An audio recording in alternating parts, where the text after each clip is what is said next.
जिधर हमारा मुल्क खड़ा है, मैं नौजवानों को खास तौर पे आज कहना चाहता हूं, मेरे नौजवानों, आपने तैयार होना है मेरी कॉल के लिए। इस मुल्क की हकीकी आजादी के लिए आपने मेरे साथ खड़ा होना है। आप सब मुझे बताएं कि क्या जब मैं आपको कॉल दूंगा आप मेरे साथ निकलेंगे? माशाल्लाह और इंशाल्लाह। और मैं अपनी बहनों को भी खास तौर पे, क्योंकि हमारी ख्वातीन भी घरों में इनकलाब आ रहा है। दो तरह के इनकलाब होते हैं फैसलाबाद। एक इनकलाब होता है खूनी इनकलाब, जब ऊपर वो कब्जा कर लेती है एक ऐसी एलीट, एक ऐसा साहिब इक्तदार जो मुल्क का खून चूसते हैं। तो या उनको एक खूनी इनकलाब जो आयतुल्लाह ख़ुमैनी लेके आया था ईरान में, या वो खूनी इनकलाब से जाते हैं और या सारी कौम मिलके इलेक्शन के जरिए इनको खत्म करती है।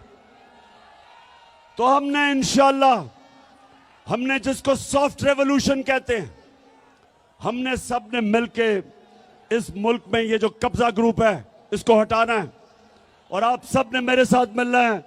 मैं हूं आपका कप्तान, आप है मेरी टीम।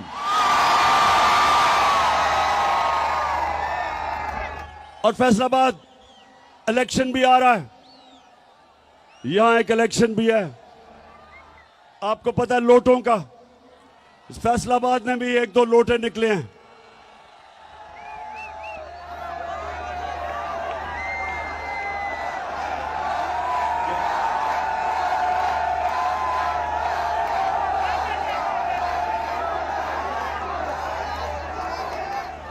तो एक तो आप सब ने मेरे से वादा करना है हाथ खड़ा करके। अभी वादा क्या करना है कि कभी फैसलाबाद में लोटों को जीतने नहीं देना। और इंशाल्लाह जो मेरा इलेक्शन है यानी 108 जो मैं लड़ रहा हूं यहां से, आपने सब ने मेरी टीम बन के पूरी कोशिश करनी है। इंशाल्लाह हम ये इलेक्शन भी जीतेंगे, हम बड़ा इलेक्शन भी जीतेंगे। और इंशाल्लाह इस मुल्क में, इस मुल्क को हकीकी तौर पे आजाद करके एक अजीम कौम बनाएंगे। अभी IMF की रिपोर्ट आई है, ये जरा आप गौर से सुने। IMF, अब मैं समझा दूं IMF क्या है। IMF एक आलमी बैंक है। जब एक मुल्क के अंदर डॉलर्स की कमी होती है, यानी मुल्क में ज्यादा डॉलर्स बाहर जाते हैं और कम डॉलर्स मुल्क में आते हैं, खसारा होता है बैरूनी, तो फिर IMF आपको कर्जा देता है। तो जब वो कर्जा देता है वो कई शराइत लगा देता है।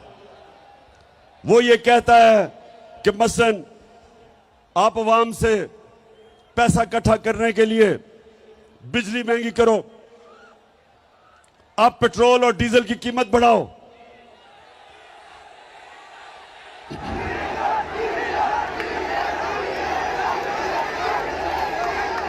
वो जोर लगाता है, वो कहता है कि जब तक खसारा खत्म नहीं होता तो तुम कीमतें बढ़ाओ। हम जब हमारी हुकूमत थी हम क्या कर रहे थे? हम कहते थे IMF को कि देखो हम अपनी दौलत में इजाफा करेंगे, हम अपनी इंडस्ट्री को इंसेंटिव देंगे कि ताकि इंडस्ट्री ज्यादा पैदावार पड़े, ज्यादा इंडस्ट्रीज लगे। हम अपने किसान को उसकी मदद करेंगे ताकि वो ज्यादा पैदावार, उसकी फसलें ज्यादा पैदावार करे। और जब ज्यादा पैदावार होगी हमारी दौलत में इजाफा होगा, हम आपके कर्जे भी वापस कर देंगे और हम अपनी अवाम के ऊपर बोझ कम करेंगे। क्योंकि जब हमारा टैक्स बढ़ जाएगा, उस टैक्स से हम अवाम को सस्ती बिजली भी देंगे, सस्ता डीजल और पेट्रोल भी देंगे। तो हमने फैसलाबाद, गौर से सुनो, हमने पाकिस्तान की तारीख में सबसे ज्यादा टैक्स का पैसा इकट्ठा किया, क्योंकि हमने दौलत में इजाफा किया, हमें टैक्स ज्यादा मिला, हमने करप्शन कम की और तारीखी टैक्स इकट्ठा किया, जिसकी वजह से जब 4 महीने पहले पेट्रोल एक लीटर 150 रुपए का था, सिर्फ 4 महीने पहले आलमी मंडी में तेल तब $103 का था। और ये जरा सुन ले, नोट करें, ये $103 का आलमी मंडी में तेल था और हम आपको पेट्रोल 150 रुपए लीटर दे रहे थे। आज आलमी मंडी में तेल $96 है, कम हो गया, लेकिन आज आपको 236 रुपए लीटर पेट्रोल पड़ रहा है, क्योंकि हमने अपने पेट्रोल की कीमत नीचे रखी थी। हमने टैक्स से ज्यादा पैसा इकट्ठा करके हमने अवाम पे बोझ नहीं पड़ने दिया। हमने बिजली की कीमत, हमारे दौर में 18 रुपए लीटर, 18 रुपए यूनिट थी, आज 36 रुपए यूनिट है, दुगनी, और टैक्स लगा के तो 50 रुपए यूनिट बन जाती है। हमने लोगों के ऊपर बोझ नहीं पड़ने दिया, हमने अवाम के ऊपर बोझ नहीं पड़ने दिया। अब मैं आपको बताऊं कि जो हमारे साहिब इख्तियार जो 30 साल से इस मुल्क में चोरी कर रहे हैं, 2 खानदान, शरीफ खानदान और जरदारी खानदान, मैं जरा आपको खुद देखेंगे कि ये चोरी करते कैसे हैं और पकड़ी कैसे जाती है। हसन हुसैन के पास आज जो भी है वो उनके वालिद से उनको नहीं आया। वो कहते हैं ना, ये पैसा कहाँ से आ गया कि बच्चे इतनी छोटी छोटी उम्रों में अमीर हो गए और अरबपति हो गए।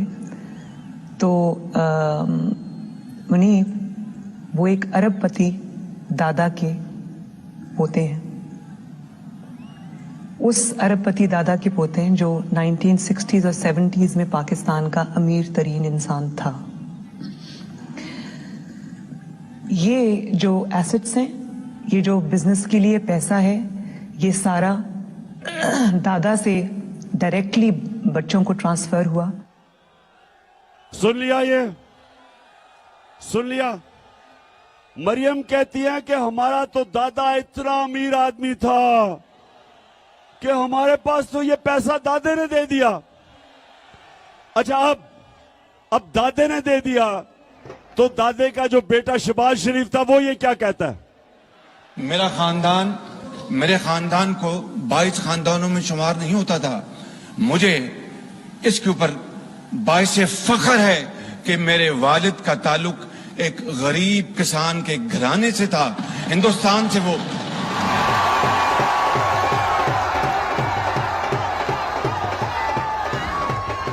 वैसे मैं मरियम को दाद दूंगा, मैं आज उसे अप्रिशिएट करना चाहता हूं। सुने सुने क्यों? कि इतना बड़ा झूठ बोलते हुए एक भी मुंह से लाइन इधर उधर नहीं हुई।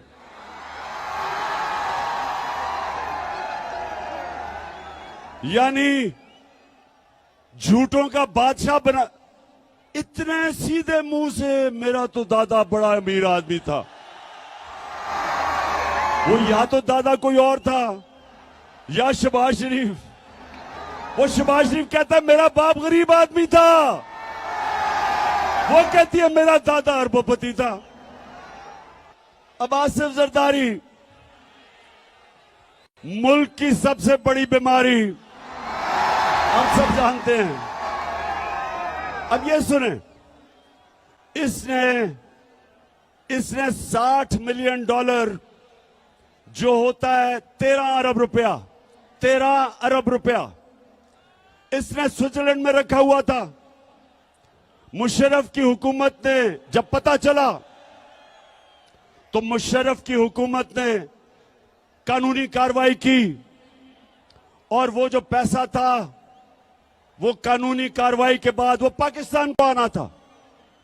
लेकिन जनरल मुशर्रफ ने इस मुल्क के ऊपर इतना बड़ा जुल्म किया कि इनको दोनों को एनआरओ दे दिया और माफ कर दिया, जबकि जनरल मुशर्रफ का पैसा ही नहीं था माफ करने के लिए। मेरी तरह के लोगों ने शोर मचाया कि कैसे आप माफ कर सकते हैं, पैसा तो कौम का था। तो 13 अरब रुपया इनका माफ हुआ। अब ये जरदारी डर गया, इसने एम्बेसडर को भिजवाया, बर्तानिया से एम्बेसडर को स्विट्जरलैंड भिजवाया, ये तब प्रेसिडेंट था, और इसने वो सारे सबूत खत्म किए। जरा ये देखें, ये स्विट्जरलैंड में ये इंतहाई खुफिया और पुरस्कार ड्रामा जनेवा में उस वक्त मंजरेआम पर आया जब पीर को सुबह 9 बजे वाजिद शमसुल हसन और नैब के सीनियर एहलकार दानिश्वर मलिक जनेवा में पाकिस्तानी हाई कमीशन की सिफारती कार में प्रोसिक्यूटर जनरल के दफ्तर पहुंचे। जराये के मुताबिक प्रोसिक्यूटर जनरल कई घंटों तक पाकिस्तानी हाई कमिश्नर और नैब के एहलकार को ये दस्तावेजात देने से मना करते रहे, क्योंकि इन दस्तावेजात को पाकिस्तानी सिफारत खाने की जानिब से कोई बाज़ाब्ता तौर पर वसूल नहीं कर रहा था। एनआरओ के बाद ये केस बंद कर दिए गए थे, मगर अब एनआरओ के खात्मे के बाद इस बात के मजबूत शवाहिद थे कि स्विस केस दोबारा खुल सकते हैं और ये शवाहिद पाकिस्तान की आला शख्सियत के खिलाफ इस्तेमाल हो सकते हैं। इत्तलाआत के मुताबिक जनेवा में हुकूमत पाकिस्तान के साबिक वकील जैक पी से मुकदमात के असल सबूत वापस मांगे गए, जिस पर वकील ने यह कहकर सबूत वापस करने से इनकार कर दिया कि पाकिस्तान की एक आला शख्सियत इन मुकदमात में मुल्जिम है। तो ये जब ये एनआरओ मिला, बर्तानिया से जरदारी ने एम्बेसडर को भेजा, तब ये सदर था, वो जिनीवा गया, उसने सारे सबूत जो आप देख रहे थे, सारे सबूत उठा के और 13 अरब रुपया जो कौम का चोरी हुआ था, वो सारे सबूत खत्म कर दिए। तो ये जो 2 घर हैं, ये जो 30 साल से लूट रहे हैं, इनको दोनों को मुल्क पर मुसल्लत किया गया।